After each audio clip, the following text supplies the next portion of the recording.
दोस्तों आज बात होगी हमारे देश के ऐसे छोरों की जो कि गंगा किनारे रहते हैं। देश के प्रधानमंत्री कौन बनेगा यहीं से तय होता है। यहाँ लोग बड़े दिलदार होते हैं, ये दोस्तों के लिए जान देते हैं और दगाबाजों का जान निकाल देते हैं। यहाँ लिट्टी चोखा से लेकर जापानीज खाने तक हर तरह के खाने को पसंद करने वालों की कोई कमी नहीं है। भारत में और कोई दूसरा देश नहीं है जहाँ खेती भी होती है और IT में काम करने वाले लोग भी सबसे ज्यादा रहते हैं। दोस्तों यहाँ प्यार और राजनीति दोनों बड़ी शिद्दत से की जाती है। यहाँ की लट्ठमार होली दुनिया भर में फेमस है। जी हाँ दोस्तों, हम बात कर रहे हैं भारत के सबसे अनोखे राज्य उत्तर प्रदेश की। खाने का नहीं बताया, लिटरेसी रेट भी नहीं बताया। जितनी भी वैसे हमने देखी थी इंटरेस्टिंग फैक्ट्स वाकई इसमें काफी ज्यादा थे अभी तक की वीडियोस के हिसाब से। हाँ, डिफरेंट। इसके लिए इसमें ना मेरे लिए एक नई वो इन्फॉर्मेशन था, नोएडा। नमस्कार दोस्तों, लॉजिक्रेट चैनल के एक और वीडियो में आप सभी का स्वागत है। तो दोस्तों आज हम जो वीडियो देखने वाले हैं उसका टाइटल है most amazing facts about Uttar Pradesh. तो यूपी के बारे में भाई इस वीडियो में फैक्ट्स बताए गए हैं और इस पे रिएक्शन है, तो उसका मैशअप बनाने आज आप लोग देखने वाले हैं। यूपी के फैक्ट्स क्या क्या हैं, यूपी में क्या क्या है। आप लोगों को पता है कि इंडिया का सबसे बड़ा स्टेट है और जितना तो पाकिस्तान की आबादी है उतनी आबादी सिर्फ उत्तर प्रदेश की है। तो देखते हैं भाई यूपी के बारे में क्या फैक्ट्स इस वीडियो में बताया जाता है। तो शुरू करते हैं वीडियो, और वीडियो देखने से पहले चैनल को सब्सक्राइब कर लेना और बेल आइकन प्रेस कर देना ताकि मेरी वीडियोस आप लोगों को मिलती रहे। तो करते हैं वीडियो स्टार्ट और मिलते हैं वीडियो के एंड में। हेलो दोस्तों, कैसे हैं आप सब। एक बार फिर से आप सबका स्वागत करता हूं आपके अपने चैनल टूरोपीडिया हिंदी पर। दोस्तों आज बात होगी हमारे देश के ऐसे छोरों की जो कि गंगा किनारे रहते हैं। देश के प्रधानमंत्री कौन बनेगा यहीं से तय होता है। यहाँ लोग बड़े दिलदार होते हैं, ये दोस्तों के लिए जान देते हैं और दगाबाजों का जान निकाल देते हैं। यहाँ लिट्टी चोखा से लेकर जापानीज खाने तक हर तरह के खाने को पसंद करने वालों की कोई कमी नहीं है। भारत में और कोई दूसरा देश नहीं है जहाँ खेती भी होती है और IT में काम करने वाले लोग भी सबसे ज्यादा रहते हैं। दोस्तों यहाँ प्यार और राजनीति दोनों बड़ी शिद्दत से की जाती है। यहाँ की लट्ठमार होली दुनिया भर में फेमस है। जी हाँ दोस्तों, हम बात कर रहे हैं भारत के सबसे अनोखे राज्य उत्तर प्रदेश की। तो फिर देर किस बात की, अपना सीट बेल्ट बांध लीजिए अच्छे से और निकलते हैं उत्तर प्रदेश के एक शानदार सफर पर। दोस्तों उत्तर प्रदेश का नाम आते ही आपके जहन में कानून व्यवस्था और क्षेत्रवाद और जातिवाद से भरी राजनीति ही आती होगी। गर्मी के दिनों में यहाँ के चिलचिलाती धूप और ठंड में जमा देने वाली सर्दी, ये सब तो आम बात है। लेकिन यूपी के बारे में ऐसी खास बातें भी हैं जो शायद आप नहीं जानते होंगे। सबसे पहले आपको बता दूं कि उत्तर प्रदेश की कुल आबादी है 24 करोड़ के आसपास। यहाँ कुल आबादी में 72% लोग गाँव में रहते हैं, वहीं 28% लोग शहर में बसते हैं। उत्तर प्रदेश भारत का एक ऐसा राज्य है जिसे 1 अप्रैल 1937 में कुछ खास कारणों को ध्यान में रखते हुए एक राज्य बनाया गया। यूपी भारत में होने वाली किसी भी घटना पर सबसे ज्यादा सुर्खियों में रहता है। ये राज्य राजनीति से लेकर इकोनॉमिक इश्यूज में सबसे आगे रहता है। सारी दुनिया में उत्तर प्रदेश को आगरा के ताजमहल, लखनऊ के नजाकत, बनारस के घाट, कानपुरिया मिजाज, इलाहाबाद के संगम आदि के कारण जाना जाता है। उत्तर प्रदेश की राजकीय भाषा तो हिंदी है, लेकिन यहाँ के लोग हिंदी के ही अलग अलग रूपों को बोलते हैं। यहाँ आपसी बातचीत में गालियों का भरपूर इस्तेमाल किया जाता है, लेकिन कोई बुरा नहीं मानता। भारत सरकार का चिन्ह मौर्य सम्राट अशोक के द्वारा उत्तर प्रदेश के वाराणसी के पास सारनाथ में बनवाया गया, जिसे 1947 के बाद भारत सरकार ने अपना सिंबल बना लिया था। यूपी के लोग हमेशा इस जुगाड़ में रहते हैं कि उनका काम किसी जुगाड़ से हो जाए। यूपी की ये बात सबसे अलग है। यहाँ हर कोस पर पानी का स्वाद बदल जाता है और हर 2.5 कोस पर भाषा बदल जाती है। एक ही जिले में थोड़ी थोड़ी दूरी पर भाषा के फर्क है जो कि यहाँ आकर ही समझा जा सकता है। दोस्तों अगर आपको स्विट्जरलैंड में गाय के गले में बंधी घंटियां लुभाती है तो उन्हें देखकर वाव करने से पहले जान ले कि ये घंटियां यूपी में ही बनाई जाती हैं। जी हाँ, यूपी के एटा जिले के एक गांव जालेसर से हर साल भारी मात्रा में इन पीतल की घंटियों को बनाकर विदेशों में भेजा जाता है। उत्तर प्रदेश को अपनी अनूठी कल्चर के लिए जाना जाता है। इसमें तरह तरह के dance, festival, assembly, music, drama, cinema सब कुछ है। दुनिया भर में पॉपुलर कथक डांस की उत्पत्ति यूपी में ही हुई थी। फोक डांस जिसे रसिया कहा जाता है, ये भी बहुत पॉपुलर है। नौटंकी यहाँ का public operative theatre performance form है। हिंदी सिनेमा आने से पहले भारत में सबसे ज्यादा मनोरंजन नौटंकी से किया जाता था, जिसमें घरेलू लड़कियों का जाना मना होता था। जब नौटंकी शुरू हुई थी तब ये बहुत अच्छी थी, लेकिन वक्त के साथ साथ ये एक अश्लील डांस में बदल गई। स्पोर्ट्स में यूपी बहुत तेज है। यहाँ के ट्रेडिशनल खेलों में स्विमिंग, रेसलिंग, वाटर स्पोर्ट्स और कुश्ती शामिल है। हॉकी खेल के इतिहास के सबसे महान खिलाड़ी हॉकी के जादूगर ध्यानचंद जी का जन्म इलाहाबाद ब्रिटिश भारत में हुआ था, जो अब उत्तर प्रदेश में है। यूपी की कुछ बात बहुत अजीब है सुनने में, जैसे कि यूपी में जाति भेद बहुत है। यहाँ ब्राह्मण जात को समाज में सबसे आगे जगह मिलती है। यहाँ ब्राह्मण परिवारों में जनेऊ संस्कार का बहुत इंपॉर्टेंस होता है। जब ये संस्कार होता है तो लड़के को सिर्फ लंगोट पहनकर घर से बाहर निकलना होता है और भीख मांगनी पड़ती है। एक बार जनेऊ हो जाने के बाद उसे सारी उम्र जनेऊ को धारण करना पड़ता है और हर बार पेशाब जाने से पहले कान के ऊपर चढ़ाना होता है। उत्तर प्रदेश के मुजफ्फरनगर जिले में एक गांव का नाम snapdeal.com नगर है। पहले गांव का नाम शिवनगर था। जब इस गांव के लोगों को पानी के लिए दूर जाना पड़ता था, तब स्नैपडील ई-कॉमर्स कंपनी ने इस गांव में 14 हैंडपंप लगवाए थे और तभी से गांव का नाम स्नैपडील पड़ गया। और भी ऐसी कई अनसुनी बात है, जैसे कि उत्तर प्रदेश के एक जिले शाहजहांपुर में एक अजीबोगरीब सम्मेलन होता है। यहाँ होली के दूसरे दिन शहर के चुनिंदा लोग लगभग पूरे नंगे होकर सिर्फ जूतों की माला पहनकर परेड निकालते हैं। ऐसा काम सभी सीनियर ऑफिसर्स की मौजूदगी में होता है, लेकिन अभी तक इस पर बैन नहीं लगाया गया। दोस्तों, उत्तर प्रदेश एक लौता राज्य है जो 9 पड़ोसी राज्यों के साथ अपनी सीमा साझा करता है। उत्तर पश्चिम में उत्तराखंड और हिमाचल प्रदेश, दिल्ली, हरियाणा, पश्चिम में राजस्थान, दक्षिण में मध्य प्रदेश, दक्षिण पूर्व में छत्तीसगढ़, पूर्व में बिहार और झारखंड। ये पड़ोसी देश नेपाल के साथ साथ अपनी आंतरिक सीमा भी साझा करता है।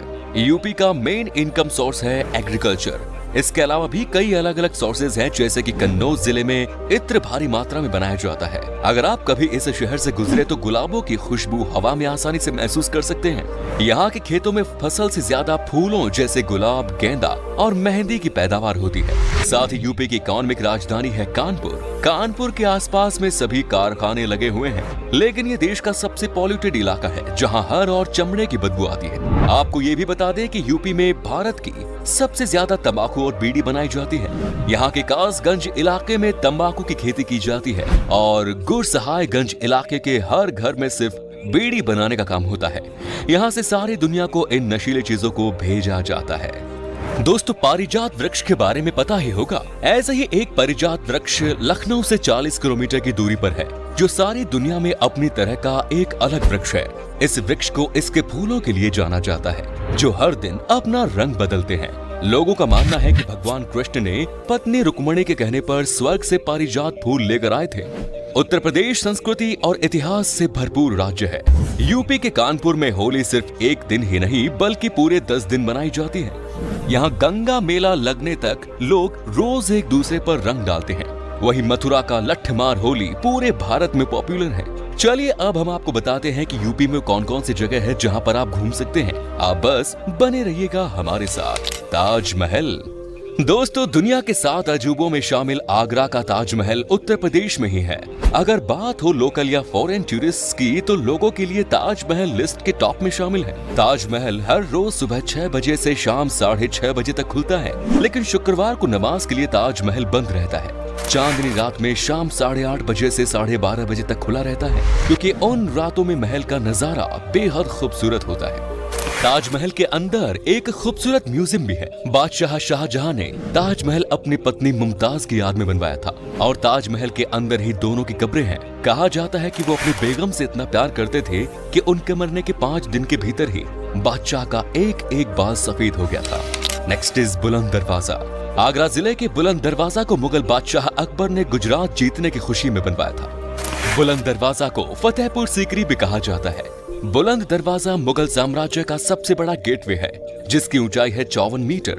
सीकरी को पहले फतेहाबाद के नाम से जाना जाता था, जो कि फारसी शब्द फतेह से प्राप्त होता है, जिसका मतलब होता है जीतना। यहाँ पहुँचने के लिए आप एयर रूट से आगरा पहुँच सकते हैं। वहीं आगरा कैंट रेलवे स्टेशन से फतेहपुर सीकरी 40 किलोमीटर की दूरी पर है। Next is Noida.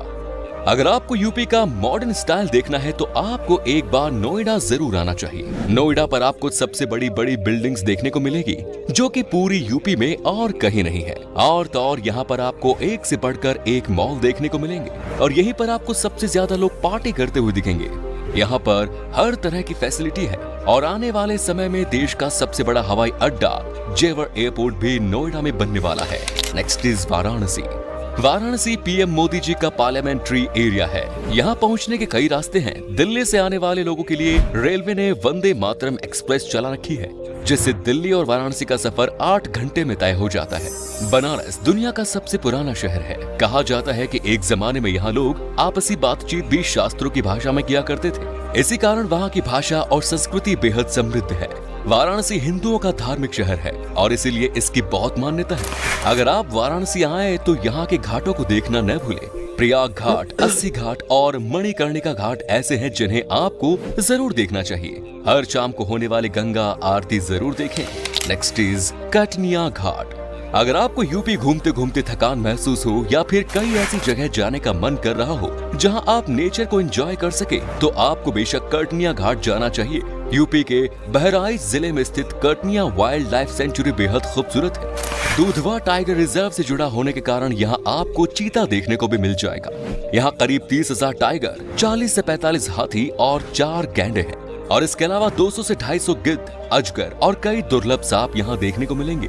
यहाँ की गेरुआ नदी बहुत साफ सुथरी है। अगर आपको यहाँ रात बिताने का मन करे तो गेरुआ नदी के किनारे ट्री हाउस मिल जाएगा। Next is Sangam Ghat. उत्तर प्रदेश का इलाहाबाद जिला हाई कोर्ट और यूनिवर्सिटी से ज्यादा अपने 2 नदियों के संगम के लिए मशहूर है। यहाँ यमुना और गंगा का संगम होता है। हिंदुओं के लिए ये बेहद धार्मिक स्थल है। इलाहाबाद के संगम को घूमने का सबसे अच्छा समय जनवरी से मार्च है, क्योंकि इस समय माघ मेला चल रहा होता है। इलाहाबाद पहुंचने के लिए आपको बस के साथ साथ सीधी हवाई यात्रा और रेलवे सेवा भी मिल जाएगी। महाराजा गंगाधर राव की छतरी। दोस्तों, महाराजा गंगाधर राव की छतरी उत्तर प्रदेश के झांसी जिले में है। इसका निर्माण रानी लक्ष्मीबाई द्वारा 21 नवंबर 1853 को कराया गया। रानी लक्ष्मीबाई ने अपने पति गंगाधर राव के निधन के बाद इसका निर्माण कराया था, जो कि इंडियन आर्ट कल्चर का एक बेहतरीन नमूना है। महामकोल चाय थाई मोनेस्ट्री। भगवान बुद्ध का जुड़ाव श्रावस्ती से रहा है। उत्तर प्रदेश के श्रावस्ती जिले में महामकोल चाय थाई ना का एक मोनेस्ट्री है। आपको बता दें कि ये जितनी घूमने के लिए अच्छी जगह है, उतनी ही शांति वाली जगह है। ध्यान करने वाले बौद्ध भिक्षु यहाँ आते हैं। यहाँ आने के लिए आप बलरामपुर जिले से और बहराइच जिले से बस से इकौना और कटरा तक आ सकते हैं। तो दोस्तों, ये था उत्तर प्रदेश। आप में से अगर कोई है यूपी से तो हमें कमेंट्स में जरूर बताएं। ये भी बताना कि आप कहां से हैं। यूपी और इसके टूरिस्ट प्लेसेस के बारे में अगर आप और जानना चाहते हैं तो कमेंट्स में लिखिएगा पार्ट 2। उम्मीद है आपको ये एपिसोड पसंद आया होगा। वीडियो को लाइक करें और अपने दोस्तों और रिश्तेदारों के साथ शेयर करना ना भूलें। हमारे चैनल को भी सब्सक्राइब जरूर करें। वीडियो को अंत तक देखने के लिए सभी का शुक्रिया। फिर मुलाकात होगी एक नई वीडियो के साथ। धन्यवाद। खाने का ना बताया उन्होंने, खाने का नहीं बताया, लिटरेसी रेट भी नहीं बताया। लग रहा है जितनी भी वैसे हमने देखी थी इंटरेस्टिंग फैक्ट्स वाकई इसमें काफी ज्यादा थे अभी तक की वीडियोस के हिसाब से। हाँ, डिफरेंट अच्छा, इसके लिए इसमें ना मेरे लिए एक नई वो इन्फॉर्मेशन था। नोएडा, हाँ, मुझे था नोएडा शायद दिल्ली के करीब है, मतलब दिल्ली एनसीआर में आता है, बट ये स्टेट में है। और इधर क्या कहते हैं, इंडिया का सबसे बड़ा एयरपोर्ट भी बना है। इंडिया का कि एशिया का? जेवर, मेरे ख्याल मुझे लगता है एशिया का का सबसे बड़ा एयरपोर्ट जो है वो इधर बनने के लिए जा रहा है। और लिटरेसी रेट भी अगर बता देते तो अच्छा होता। बाकी वो यार तंबाकू और वो बता रहे थे कि योगी, सीएम योगी के बारे में उनका भी कुछ बताया, शायद वो बताएंगे, क्योंकि लेकिन उन्होंने हल्का सा टच दिया पॉलिटिकल के लोगों में। हाँ, शेयर किया वो रिलेटेड टू, लेकिन उसमें बस उनकी पिक्चर नहीं आई। शायद ये वीडियो कुछ ज्यादा पुरानी हो, पता नहीं, ये नहीं मुझे पता। नहीं, 1 साल पुरानी वीडियो। अच्छा, फिर तो होना चाहिए था, क्योंकि वो बड़े फेमस में से कौन वैसे बहुत ब्यूटीफुल है ना। अगर हम इधर जाए तो काफी विजिटेड प्लेसेस जो है हाँ, मतलब एक जो मुझे उनका फैक्ट जो सबसे ज्यादा लगा कि 70% लोग विलेज में रहते हैं, तो 72 और 28% जो है वो मतलब सिटी में रहते हैं। तो लेकिन ये तो बहुत ही डेवलपिंग है। जैसे उन्होंने नोएडा से बीच में उन्होंने सिटी बताया था, वो तो बहुत ही जबरदस्त। अच्छा, ताजमहल भी ताजमहल भी उत्तर प्रदेश में ही है, यूपी में ही है। उसके अलावा बहुत अच्छा यूपी में देखने के लिए, और बहुत ही जैसे कहा जाता है ना, एक धार्मिक प्लेसेस, दौर का पूरा किला है वहाँ पर। धार्मिक प्लेसेस बहुत ज्यादा उधर है। खूबसूरत है। और यार मतलब के खूबसूरत है ये, इतनी जगह की घूमने की, मतलब के मैं जो तो नाम ही बीच में भूल गए हैं यार। एक तो बीच में वो पार्क था, बीच में फिर वो ताजमहल था। इन्होंने तो आधी वीडियो मेरे ख्याल से यूपी की घूमने की जगह में बना दी है। तब मुझे ख्याल से अभी तो और होंगी, अभी भी खत्म नहीं हुई होंगी। अबे इतनी बड़ी बड़ी जगह, ताजमहल हो गया, फिर वो वाइल्ड लाइफ पार्क हो गया, और इतनी ज्यादा चीजें बीच में थी यार। यूपी की 24 करोड़ आबादी है, पूरे पाकिस्तान इतना भाई फिर आप अंदाजा लगा दो उनकी सरहदें किस किस से मिलती हैं। भाई 7-8 राज्य से ऑलरेडी मिल रही है यार। ये पहली दफा मैं सुन really like this video, सब कुछ कितने अच्छे से एक्सप्लेन किया। लिटरली उन्होंने सब बताया कि अगर आपने इस जगह को एंजॉय करना है तो ये यहाँ पर होगी। Everything is in UP literally. और आगरा, यस, होली 10 days मनाई जाती है। That is really like something new to know about UP and we really like it. इसमें सब कुछ है, agriculture, primary sector, tertiary sector, सब कुछ है। जैसे उन्होंने कहा कि इसमें आईटी के भी बहुत ज़्यादा लोग हैं जो कि यहाँ पे है सबसे ज़्यादा। सो आई रियली लाइक दिस। बहुत ज़बरदस्त, बहुत प्यारी वीडियो थी। इसके अंदर सारी इंफॉर्मेटिव बहुत फैक्ट्स बताई गई। अच्छा, आगरा जो है वो जो उत्तर प्रदेश के अंदर है ना, क्योंकि शाहजहां ने अपनी बेगम मुमताज़ के लिए बनाया था। यार कितनी खुशनसीब थे ना वो। और दोनों की कब्रें भी सेम एक ही जगह पर हैं। और इसके अलावा जो है वो योगी आदित्यनाथ जो है वो सियासतदान साहब जो वो भी इधर ही हैं, लेकिन उनका जिक्र नहीं किया गया। अगर मुझे लगता है उनकी थोड़ा बहुत टच हो जाता तो ज़्यादा अच्छा था। चले जिक्र ना जाए, थोड़ी बहुत तस्वीरें हो जाती तो ज़्यादा बेहतर यार मतलब कितना खूबसूरत है। जितनी जितनी उन्होंने जगह बताई और उधर के फैक्ट्स। हाँ, कुछ एक दो चीज़ें थी जो थोड़ी सी नेगेटिव वे में जा रही थी, लेकिन हाँ खूबसूरती का एंड है यार, लेवल है, नो डाउट। मुझे लगता है बाहर कंट्रीज में हमने क्या करने जाना है यार, एक दफा हमें अपना मुल्क सारा घूम लेना चाहिए। हमें भी पता होना चाहिए हमारे मुल्क में क्या क्या पड़ा हुआ है। ये थी गाइस आज की वीडियो, और उत्तर प्रदेश के फैक्ट्स के बारे में भाई अच्छी खासी इन्फॉर्मेशन दी है इन्होंने वीडियो में। तो बाकी बहुत सारे मिसप्लेस किए हैं इन्होंने, जैसे लखनऊ के कुछ टूरिस्ट प्लेसेस हैं, लखनऊ में भी बहुत सारे हैं, और अयोध्या को मिस किया है इन्होंने, फैजाबाद को। तो ऐसे कुछ चीज़ें इन्होंने मिस करी हैं जो टूरिस्ट प्लेसेस इसमें बता रहे थे। तो बाकी ये नहीं है, यूपी में इससे भी ज़्यादा बहुत सारी चीज़ें हैं जो टूरिस्ट प्लेसेस हैं, घूमने के लिए बहुत सारी जगह हैं। और जो ये फैक्ट्स बता रहे हैं कि वहाँ पे एग्रीकल्चर वाला जो सिस्टम है वो तो मैं मानता हूँ कि वहाँ पे बहुत ज़्यादा है। और जैसा कि पहले में मैंने बताया था भाई कि इंडिया का जो है वो सबसे बड़ा स्टेट है, और वहाँ पे जितनी आबादी है उतनी लगभग पाकिस्तान में रहती है। तो एक स्टेट इंडिया का पाकिस्तान के बराबर का है, और मैं भी शायद इकोनॉमी वगैरह अगर कंपेयर भी की जाए तो मुझे नहीं लगता कि पाकिस्तान यूपी से आगे होगा, या अगर आगे नहीं होगा तो लेवल में ही होगा आसपास यूपी, ऐसा नहीं है। क्योंकि यूपी में जो है जो गवर्नमेंट के पास जो अर्निंग आती है वो ज़्यादातर जो है एग्रीकल्चर और टूरिस्ट से आती है, जो टूरिस्ट प्लेसेस हैं उनके कारण आती है। तो बाकी जो इंडस्ट्रीज वगैरह हैं जैसे कि कानपुर, नोएडा, ये सब कुछ हब हैं इनके, गाजियाबाद है, तो यहाँ से भी मतलब इनको होता है। लेकिन जो मेन वहाँ का है जो एग्रीकल्चरल लैंड है यूपी में वो बहुत ज़्यादा है। तो बाकी आप लोगों को वीडियो कैसी लगी? अगर यूपी से, जैसा कि भाई उन्होंने बोला, यूपी का जो बंदा होगा वो ज़्यादा बेहतर बता सकता है इसके बारे में, अगर उसको नॉलेज है तो अगर आप लोगों को इसके बारे में कुछ भी अलग से जानकारी है तो कमेंट में शेयर करना, ताकि हमारे व्यूअर्स को भी पता चले और भाई हमें भी पता चले। तो वीडियो अगर पसंद आया होगा तो इसे लाइक और शेयर जरूर करना, और साथ में चैनल को सब्सक्राइब नहीं किया तो कर लेना, और बेल आइकन प्रेस कर देना ताकि मेरी वीडियोज़ आप लोगों को मिलती रहे। तो मिलते हैं नेक्स्ट वीडियो में, तब तक के लिए नमस्कार, जय हिंद। Audio Jungle.